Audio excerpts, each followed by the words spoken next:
जीतन मांझी जी ने कहा कि अब फैसले की घड़ी है, अब फैसला लेना पड़ेगा। हालांकि हम कोर कमेटी में इसको विस्तार से डिस्कस करेंगे। उसका मतलब क्या था? आप ही वो समझा दीजिए। फैसले की घड़ी की जो बात उन्होंने कही थी, राष्ट्रीय कार्यकारिणी बैठा हुआ था, वो राष्ट्रीय कार्यकारिणी में पार्टी के इंटरव्यू में उसकी चर्चा करता है, उसका क्या हासिल होगा।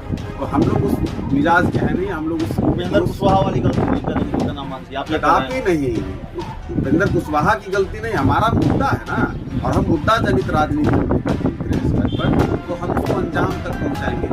अंजाम के पहले जो आदमी बिखर जाए तो फिर उसका क्या हो सकता है, ये भी नहीं रखें। जीतन मांझी लोकसभा चुनाव लड़ेंगे।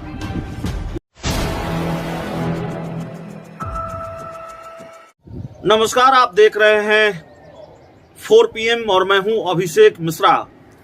2024 के लोकसभा चुनाव को लेकर जो सियासी बिसात है वो बिछनी शुरू हो गई है। राजनीतिक दोस्त तलाशे जा रहे हैं और ये बात सुनिश्चित की जा रही है, सुनिश्चित किया जा रहा है कि किन समीकरणों के सहारे आगे बढ़ना है जिससे 2024 की लड़ाई आसान हो सके। हर राजनीतिक खेमे में इस तरह की तैयारी चल रही है, हर राजनीतिक दल में इस तरह की तैयारी चल रही है। बिहार में एक चर्चा शुरू हुई, बिहार में एक मुलाकात की बड़ी चर्चा हुई। बिहार के पूर्व मुख्यमंत्री जीतन राम मांझी मिले देश के गृह मंत्री अमित शाह से और फिर ये चर्चा शुरू हो गई कि क्या जीतन राम मांझी बीजेपी के साथ जा रहे हैं। फिर उन्होंने यह भी कहा कि फैसले की घड़ी है, फैसला लेना पड़ेगा। लेकिन उन्होंने यह भी कहा कि नीतीश कुमार का साथ छोड़ने से पत्नी मना करती हैं, झगड़ा करती हैं कि नीतीश कुमार ने आपको मुख्यमंत्री बनाया। हमारे साथ हिंदुस्तानी आवाम मोर्चा यानी कि बिहार के पूर्व मुख्यमंत्री जीतन राम मांझी की पार्टी के प्रवक्ता श्याम सुंदर शरण हैं। शरण साहब, कई दूसरे राजनीतिक सवाल भी हैं जाहिर है आपसे, लेकिन ये इसकी बड़ी चर्चा रही है कि अमित शाह से जीतन राम मांझी मिले और उसके बाद 2024 आते आते डील फाइनल हो जाएगी। देखिए, विडंबना है कि हम लोगों ने राजनीति को बहुत संकुचित कर दिया है। एक कमरे में बंद होकर के राजनीति करते हैं तो वो ठीक बात नहीं है। जिन मुद्दों की बात थी और वो मुद्दा ही जुड़ा हुआ है केंद्र सरकार से, राष्ट्रपति से मिले दशरथ मांझी जी को, श्री बाबू को और कर्पूरी ठाकुर जी को भारत रत्न दिलाने का जो हमारे पार्टी का संकल्प है, तो हम उस पर काम करते हैं। तो उसके दौरान ही जब दशरथ मांझी जी को भारत रत्न दिलाने के लिए कुछ लोग पैदल गए थे दिल्ली जी, और उन लोगों को राष्ट्रपति से मिलवाया था जीतन राम मांझी जी ने। और फिर जब प्रधानमंत्री से समय मांगा गया तो प्रधानमंत्री जी ने उसको ट्रांसफर कर दिया कि गृह मंत्री से मिल लीजिए, उनके विभाग का विषय पहले वहाँ मिल लीजिए। तो उसी के तहत वो मिलने गए थे। अब इसको राजनीति में तो कयास लोग अपने हिसाब से लगाते हैं, जितनी मुतनी बातें होती। क्या ये बात बचने लायक है कि 2024 में लोकसभा का चुनाव है जिसमें कुछ ही महीनों का वक्त बाकी रह गया है और आपकी पार्टी के जो नेता हैं, सबसे बड़े नेता हैं जीतन राम मांझी, वो अमित शाह से मिलते हैं और कोई राजनीतिक बातचीत नहीं हुई हो, 2024 को लेकर कोई चर्चा नहीं हुई हो? अमित शाह भारतीय जनता पार्टी के राष्ट्रीय अध्यक्ष नहीं है। अमित शाह भारत के गृह मंत्री हैं और हम लोग जो मिले थे, हमारे नेता जो मिले, वो गृह मंत्री के नाते मिले थे। चलती किसकी है सब जानते हैं। भारतीय जनता पार्टी के राष्ट्रीय अध्यक्ष से ज्यादा अमित शाह की चलती है बीजेपी में, तो आप भी जानते हैं। नहीं, वो और बात है किनकी चलती, वो उनके पार्टी का मुद्दा है। लेकिन हमारा जो विषय था, हम तो उससे मुतालिक मिल रहे थे, तो मिलना था। अब कयास तो लोग लगाते रहते हैं। हमारा कमिटमेंट हमने तो एक बार कह दिया कि नीतीश कुमार जी के साथ हमारा नहीं। चर्चा और तेज क्यों हो गई वो मैं आपको बताता हूँ। जीतन राम मांझी जी ने कहा कि अब फैसले की घड़ी है, अब फैसला लेना पड़ेगा। हालांकि हम कोर कमेटी में इसको विस्तार से डिस्कस करेंगे।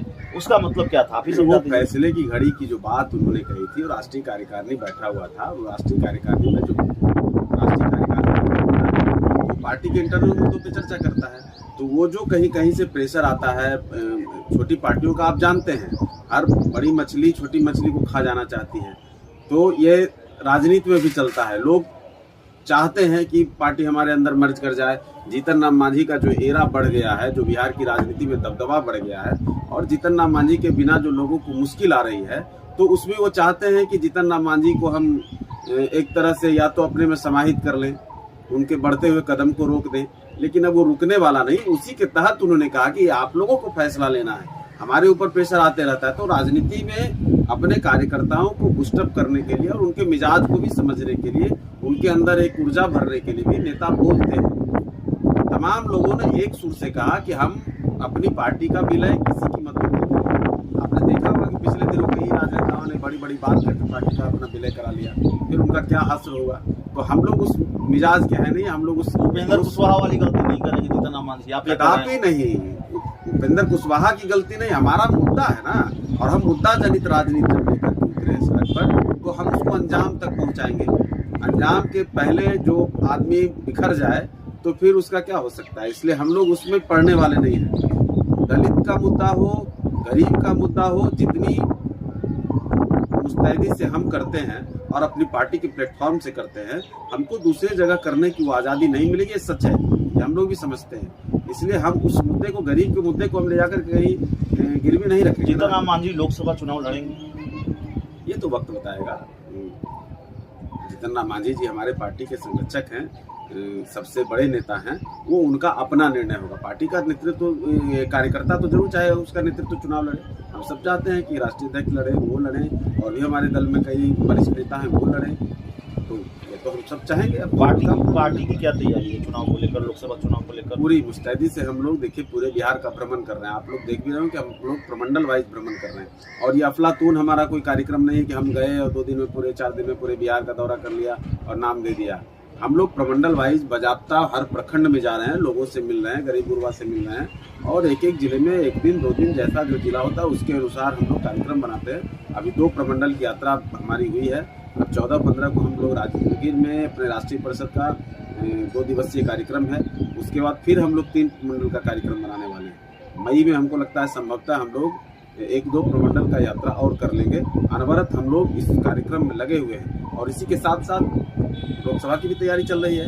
कार्यकर्ता मजबूत होंगे, हमारा संगठन मजबूत होगा, तो अपने आप चुनाव। महागठबंधन में 7 दल हैं, बावजूद इसके जेडीयू की तरफ से, जीतन राम मांझी की तरफ से आपसे बात हो रही है, तो जाहिर है हम जीतन राम मांझी की बात करेंगे। जीतन राम मांझी की तरफ से भी चिराग पासवान को ऑफर दिया गया, कहा गया कि चिराग पासवान आते हैं महागठबंधन में तो स्वागत है, महागठबंधन के लिए अच्छी बात होगी।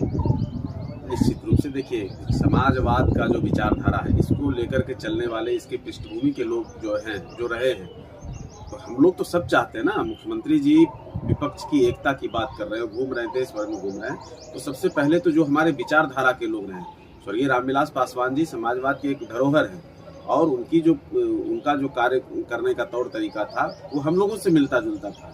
तो उस लिहाज से किसी नेता का बयान था कि वो आए तो अच्छा है, तो उसी संदर्भ में वो बयान था। और हम लोग भी चाहते हैं कि अगर हमारी विचारधारा के लोग, अगर सब लोग एक जगह होकर के, इकट्ठा होकर के अगर राजनीति करते हैं तो क्या बुरा है, वो तो ऐसा कुछ नहीं है। चिराग पासवान और नीतीश कुमार के बीच जो दुश्मनी है खत्म हो जाएगी। चिराग पासवान को तय करना होगा। चिराग पासवान दोराहे पे खड़े रहते हैं और वो इधर उधर देखते रहते हैं, उनको समझ में नहीं आ रहा है कि हमको किस दिशा में जाना है। आप पहले रास्ता बनाइए, अपना तय करिए, मंजिल अपने आप आपके सामने आती है।